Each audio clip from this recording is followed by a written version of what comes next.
கடந்த வாரம் மின்சார விநியோகத்தில் ஏற்பட்ட பிரச்சினை தொடர்பிலான விசாரணை அறிக்கையினை நாளை மறுதினம் ஜனாதிபதியிடமும் பாராளுமன்றத்திலும் சமர்ப்பிக்க உள்ளதாக அமைச்சர் ரஞ்சித் சேமலாபிட்டிய தெரிவிக்கின்றார்.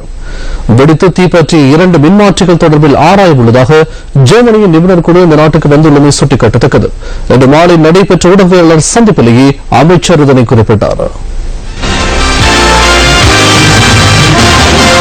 இலங்கை மின்சார சபைக்கு சொந்தமான முக்கிய விநியோக மத்திய நிலையங்கள் அமைந்துள்ள பேகம மற்றும் கொட்டுக்குட் ஆகிய பகுதிகளில் 2 மின்மாற்றிகள் கடந்த வாரம் வெடித்தன. முதலாவதாக மார்ச் மாதம் 13ஆம் தேதி ஞாயிற்றுக்கிழமை பேகம மின் விநியோக மத்திய நிலையத்தில் உள்ள மின்மாற்றி வெடித்து தீப்பற்றியது. இதன் விளைவாக நுரைச்சோலை மின் உற்பத்தி நிலையம் செயலிழந்ததுடன் நாடு முழுவதற்குமான மின்சார விநியோகம் சுமார் 10 மணித்தியாலம் தடைப்பட்டது. நுரைச்சோலை மின் உற்பத்தி நிலையத்தை மீள் இயக்குவதற்கு சில நாட்கள் தேவைப்பட்டதால் கடந்த வெள்ளிக்கிழமை வரை முழு நாட்டுக்குமான மின்சார விநியோகத்தை வலிமைக்கு கொண்டுவர மின்சார சபையால் முடியாமல் போனது. அவ்வாறாயினும் நுரைச்சோலை மின் உற்பத்தி நிலையம் மீள செயற்பட ஆரம்பித்ததை அடுத்து கடந்த வெள்ளிக்கிழமை முழு நாட்டுக்குமான மின்சார விநியோகம் வலிமைக்கு கொண்டுவரப்பட்டது. எனினும் மின்சார சபைக்கு சொந்தமான கொட்டுக்கொட விநியோக மத்திய நிலையத்தின் மின்மாற்றி வெடித்ததால் மீண்டும் சிக்கல் நிலை ஏற்பட்டது. இந்த திடீர் சம்பவங்கள் தொடர்பில் அரசாங்கம் ஏற்கனவே விசாரணைகளை ஆரம்பித்துள்ளது. ஜப்பானில் இருந்து வருகை தந்த நிபுணர்கள் குழு முன்னெடுக்கும் விசாரணை தொடர்பிலான அறிக்கை 2 நாட்களில் அரசாங்கத்திடம் கையளிக்கப்பட உள்ளது.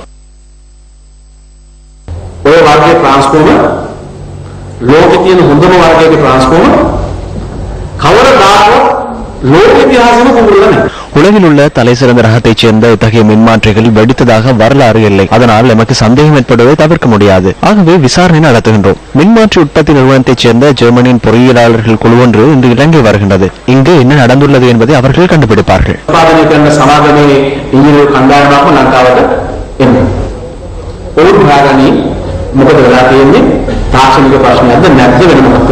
இதேபோல நிலவும் வறட்சியால் நீர்மின் உற்பத்தி 22% வரை மட்டுப்படுத்தப்பட்டுள்ளதுடன் டீசல் மற்றும் அனல் மின் உற்பத்தி நிலையங்கள் மீது தங்கியிருக்க வேண்டிய நிலை இலங்கை மின்சார சபைக்கு ஏற்பட்டுள்ளது. இதற்கமைய அதிக செலவிடமுடைய அரசு மற்றும் தனியார் துறையினருக்கு சொந்தமான டீசல் மின் உற்பத்தி நிலையங்களில் இருந்து 44.7% மின்சாரத்தை பெற்றுக்கொள்ள நேரிட்டுள்ளதாக மின்சார சபையின் புள்ளி விவரங்கள் தெரிவிக்கின்றன. தொடர்ச்சியாக மின்சார விநியோகத்தை மேற்கொள்வதற்காகவே இந்த வழிமுறையை பின்பற்ற நேரிட்டுள்ளதாக மின்சக்தி அமைச்சின் செயலாளர் சுரேன் பட்டுகோட சுட்டிக்காட்டினார்.